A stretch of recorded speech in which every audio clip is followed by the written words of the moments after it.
Et bonjour à tous, donc nous sommes ici pour corriger l'activité confinement numéro 2 qui était donc au-dessus de la contraception, en fait les différents types de contraception. Pour cela vous avez donc différents documents qui étaient à votre disposition. En tout il y a 6 méthodes de contraception que je vous ai déjà mis pré-remplis dans le tableau ici, et, ici les 4. Alors, les quatre grandes recherches que vous demandez de faire dessus, qui étaient donc le principe de fonctionnement de chacun de ces 6 méthodes de contraception, leurs avantages, leurs inconvénients et la probabilité d'avoir des enfants. Donc nous allons regarder les différentes méthodes de contraception dans l'ordre donc elles étaient proposées. C'était donc 1, 2 donc pour commencer ici les méthodes contraceptives.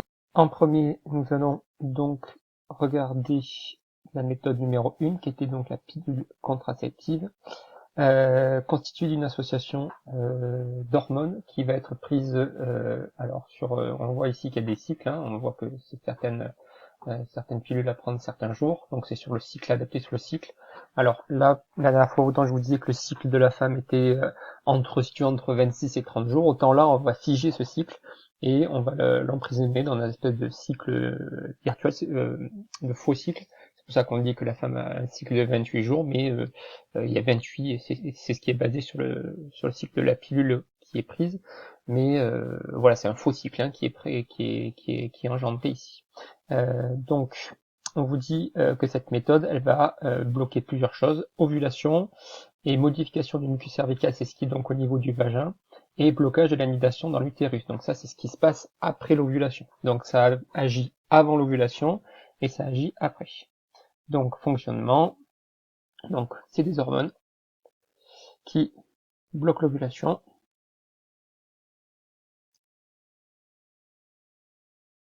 empêchent les spermatozoïdes de circuler,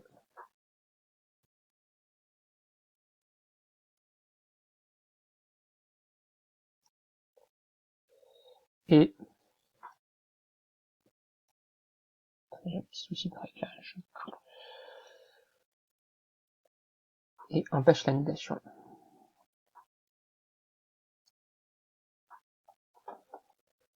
Ok, donc ça, c'est ce que le rôle. Donc c'est une surcharge d'hormones, hein. Il y a des hormones, on l'a vu la dernière fois, dans le corps, et là la pilule, ça va augmenter tellement le niveau d'hormones que ça va bloquer ces trois choses-là.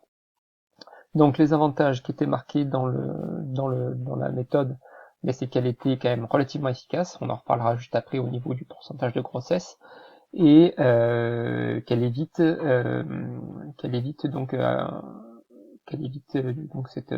cette fait d'être enceinte. Il y a plusieurs inconvénients, ils sont marqués ici. Un oubli rend la contraception inefficace. Bon, ça c'est quand même la plupart c'est quand même lié à la plupart des contraceptions. Et il existe des risques, d'accord? Donc un risque, et on en parle en ce moment, notamment au niveau de thrombose. Donc avantage, la fiabilité. Et c'est relativement pratique aussi, puisque il y a juste à prendre une pilule par jour, hein. Et inconvénient, il y a des risques qui nécessitent un suivi.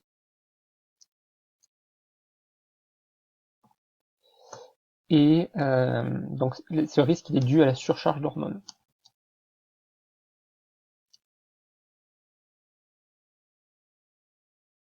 Mais vu qu'il y a un suivi qui est gynécologique, ça permet d'améliorer quand même la prise en charge de ce risque dû à la surcharge d'hormones. Et risque si oubli. Probabilité des enfants, c'était marqué juste derrière, c'était 0,3%.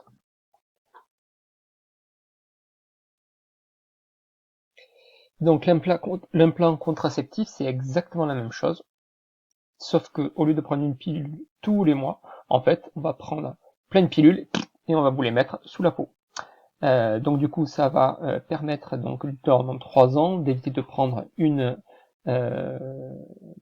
pilule et d'être complètement libre quant à la prise, donc il n'y a pas d'oubli. Donc ça va réduire encore le fait d'avoir des enfants. Et donc du coup, au lieu de passer de 0,3%, on va passer à 0,05%. Donc voilà, il peut y avoir les mêmes choses. Donc ici, identique à pilule. Les avantages identiques. Donc c'est pareil, c'est fiabilité.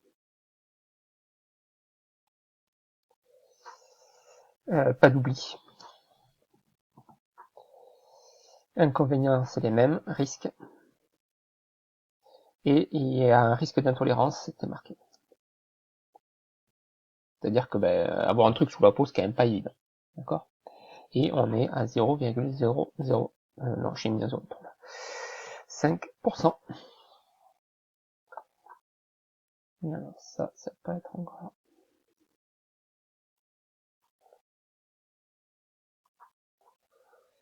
Donc, autre méthode de contraception aussi très utilisée. Qu'est-ce que je fais? Donc, le préservatif. Alors, ici, autant vous avez donc un préservatif masculin qui est présenté, mais exactement l'identique, c'est le préservatif féminin, donc qui est beaucoup plus gros, qui est donc à insérer dans le vagin avant un rapport sexuel. Dans tous les cas, lui se dépose sur le pénis en érection au moment du rapport sexuel. Donc très simple à utiliser. C'est une des méthodes contraceptives les plus répandues, mais bon, pas tant que ça, on va voir rapidement après. Donc là aussi, c'était marqué préservatif féminin. Et l'avantage qu'a le préservatif, même si le pourcentage de grossesse non intentionnelle est quand même assez élevé, son avantage, même si c'est peut-être un peu plus que ça, son avantage c'est de protéger contre les infections. C'est le seul qui permet de protéger des infections sexuellement transmissibles, des bactéries comme les chlamydia, les gonorrhées, comme le virus du sida, tout ça, ça permet de faire une barrière physique, on en a parlé au moment des protections sur ça. Préservatif, donc fonctionnement, donc c'est une barrière mécanique.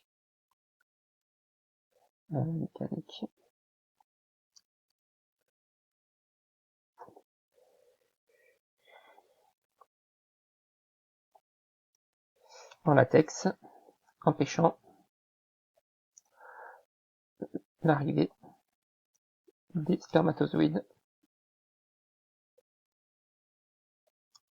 dans le vagin.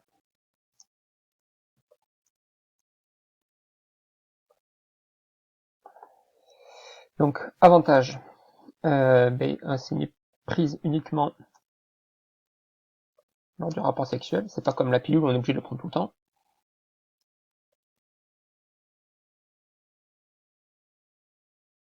Et ça protège des IST.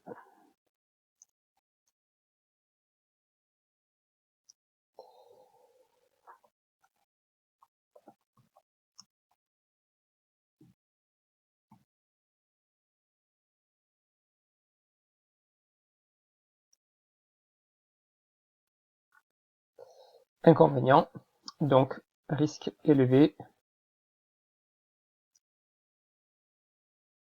de tomber enceinte.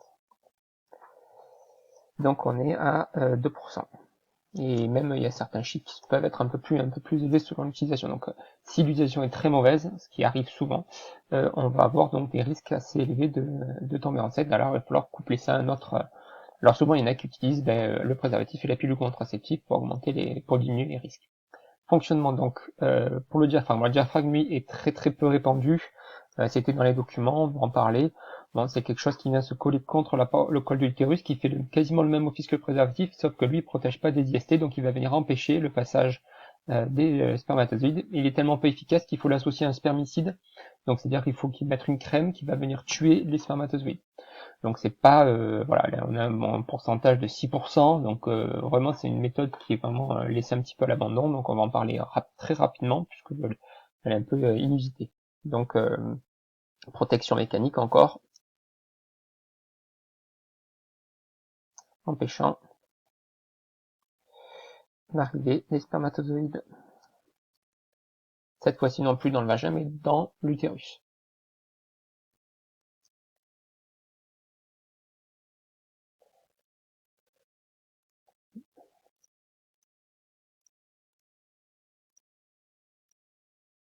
Les avantages, il n'y en a pas beaucoup, hein. C'est pour ça qu'il est un peu inusité. Inconvénient, c'est peu pratique, hein, à utiliser. Sachant qu'il faut l'installer longtemps, enfin quelques temps avant le rapport sexuel et tout ça, donc du coup, ça a été abandonné. Donc celui-là, on laisse un peu de côté.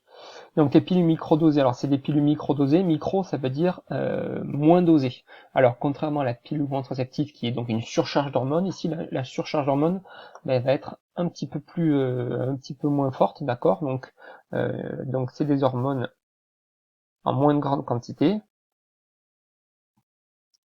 mais du coup, évidemment, s'il y a une plus faible quantité, il va y avoir moins de protection forcément qui va avoir lieu à cet endroit-là. Donc il va y avoir pas de blocage de l'ovulation. Donc s'il n'y a pas de blocage de l'ovulation, il y aura toujours un ovocyte au niveau donc des trompes. Et donc ça va juste empêcher le passage des spermatozoïdes. Et encore, il y en a certains qui risquent de passer. On va marquer tout ça. Hormone en faible quantité.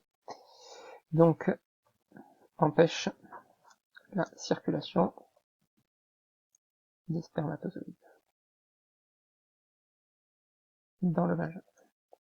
Donc ça fait une espèce de filet. Il y a un mucus qui est à l'intérieur, et ce mucus va être beaucoup plus dense, et donc ça va emprisonner les spermatozoïdes. Donc la même chose, hein, on est sur le même avantage, fiabilité et pratique. C'est-à-dire qu'on prend juste la pilule, c'est la même chose que pour l'autre. Et là, on a alors le risque est moindre, il y a même beaucoup moins de risques, et il va y avoir donc des irrégularités au niveau des règles. Donc il peut y avoir des saignements assez irréguliers.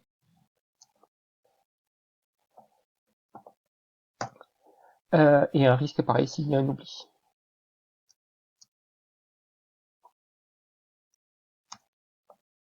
Et un risque d'être enceinte, hein. C'est ce que je n'ai pas marqué ici.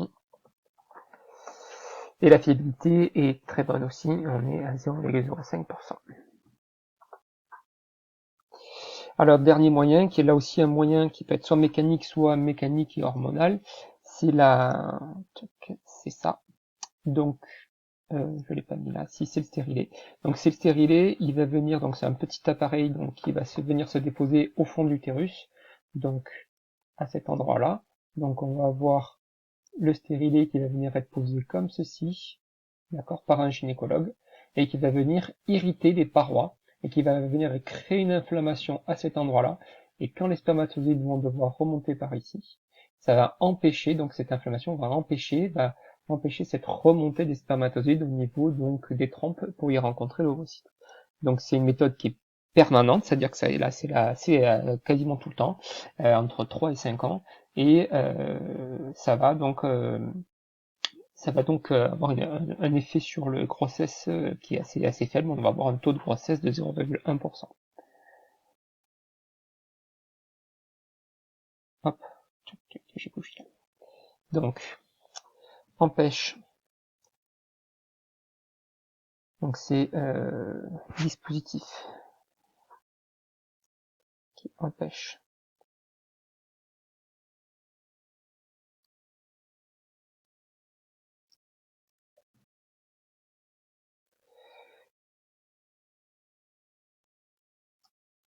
la remontée des spermatozoïdes et ça empêche l'annulation.